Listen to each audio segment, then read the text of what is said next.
in all the countries. Also, inequalities have been accentuated within the countries and between the rich and the poor countries. The developing countries are faced with the dilemma of not only saving people from the deadly virus, but also saving people from hunger. Today, the world boasts the largest number of young people in history, in human history. Even before the pandemic struck, around 1/5 of the global youth was unemployed and did not have the education and the skills to equip them for the 21st century. We owe our youth to turn this around. We have 550 million young population in D8 countries. Our youth has not only the potential to optimize our opportunities, but also overcome our common challenges. They are entrepreneurs, business innovators, technology pioneers, educators, activists, artists, and journalists. We must create new opportunities for this predominant component of our population.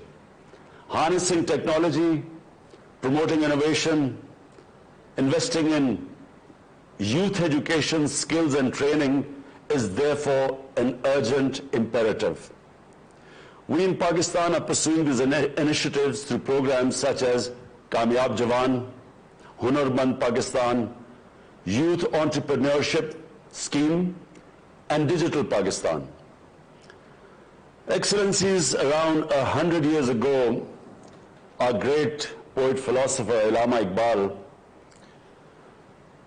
he said that the only thing permanent in this world is change.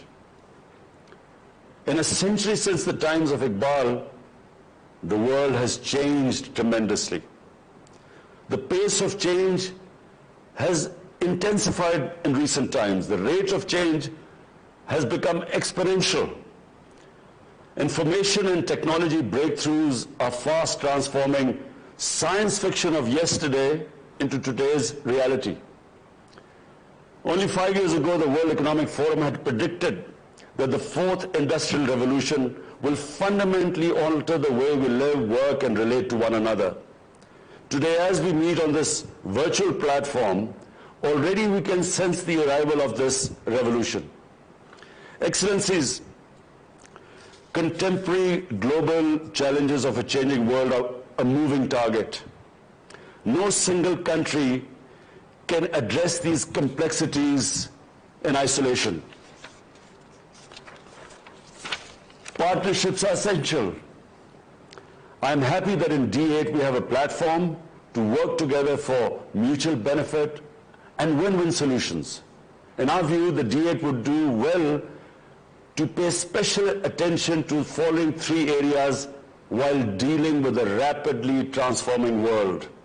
First, as net producers of primary global commodities, the D8 must conceive projects that harness technology for supply-side improvements with a special emphasis on efficiency and productivity.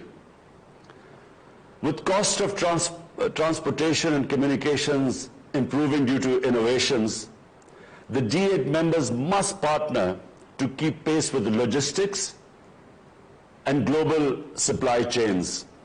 Secondly, the D8 should brainstorm ideas to insulate its members from disruptions in labor markets due to technology and innovations. As automation substitutes for labor across the world, the labor-intensive economies of D8 face challenges of unemployment and social disruption. Thirdly, the D8 should call for COVID vaccine to be treated as a global public good, ensure equity, affordability, enhance production, and timely supply to save lives. We must push back against vaccine nationalism and undue export restrictions.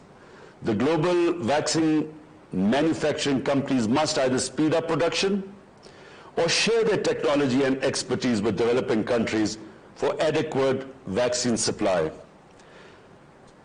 Excellencies, 23 years ago, A shared vision motivated our countries to establish D8 to improve member states' position in global economy, diversify and create new opportunities in trade relations, enhance participation in decision-making at international level, and improve living standards.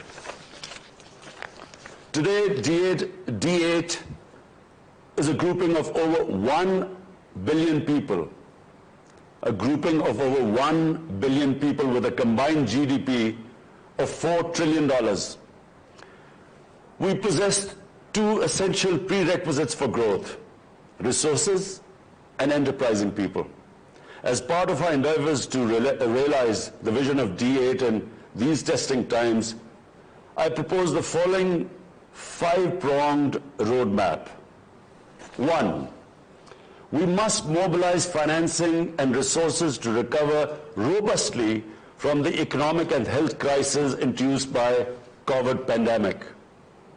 To address the unique economic and financial challenges faced by developing countries as a result of the pandemic, I have already suggested a 5-point plan. This includes debt relief, creation and redistribution of special drawing rights, mobilization of climate finance, and especially for the D8 leadership, eliminating illicit financial flows and return of stolen assets to developing countries. It was in this context that I called for a global initiative on debt relief last April. I invite the D8 members to consider this 5 points and join in advocacy for COVID-related relief measures. 2, we must take concrete actions to achieve the target of expanding intra-D8 trade from currently around $100 billion to $500 billion by 2030. It should include measures like simplification of border procedures, enhancing institutional linkages, and operationalizing new initiatives. We welcome ideas like the D8 payment card, which would enable transactions in local currency, what President Erdogan was referring to. 3, the D8 should develop a youth engagement strategy focused on promoting cultural, educational, scientific, and business exchanges.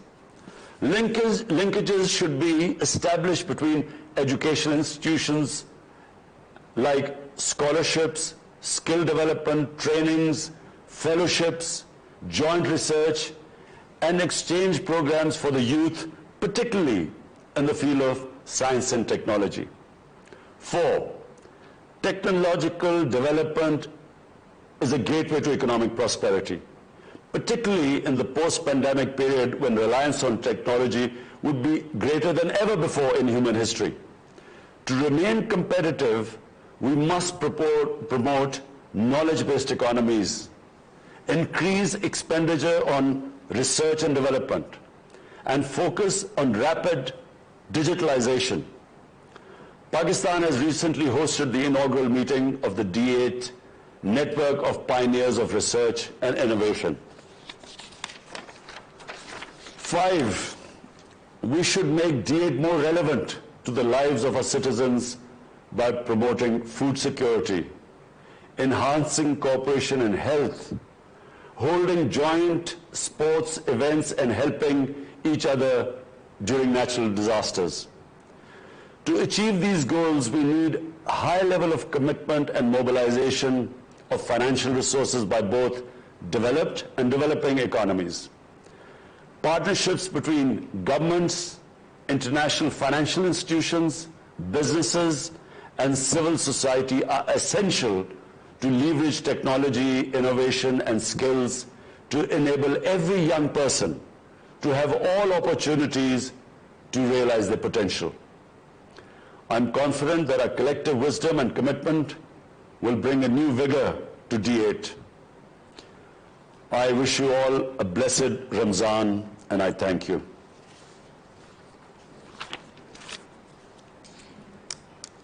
वज़ीर-ए-आज़म इमरान खान तरक्की पजीर मुल्कों की तंजीम D8 के virtual सरबराह इजलास से अहम खिताब